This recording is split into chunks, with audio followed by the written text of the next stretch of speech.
হাজার বছর ধরে আমি পথ হাঁটিতেছি পৃথিবীর পথে, সিংহল সমুদ্র থেকে নিশীথের অন্ধকারের মালয় সাগরে।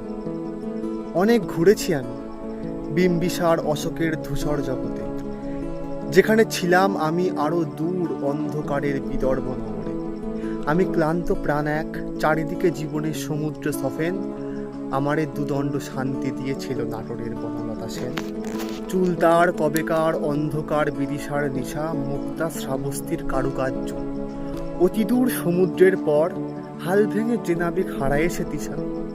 সবুজ ঘাসের দেশ যখন সে চোখে দেখে দারুচিনি দ্বীপের ভিতর, তেমনই দেখেছি তারে অন্ধকারে। বলেছে সে এতদিন কোথায় ছিলেন, পাখির নীড়ের মতন চোখ তুলে নাটোরের বনলতা সেন। সমস্ত দিনের শেষে শিশিরের শব্দের মতন সন্ধ্যা আসে, ডানার রৌদ্রের গন্ধ মুছে ফেলে চিল। পৃথিবীর সব রং নিভে গেলে পাণ্ডুলিপি করে আয়োজন। তখন গল্পের তরে জোনাকির রঙে ঝিলমিল। সব পাখি ঘরে আসে, সব নদী ফুরায় এ জীবনের সব লেনদেন। থাকে শুধু অন্ধকার, মুখোমুখি বসিবার বনলতা সেন।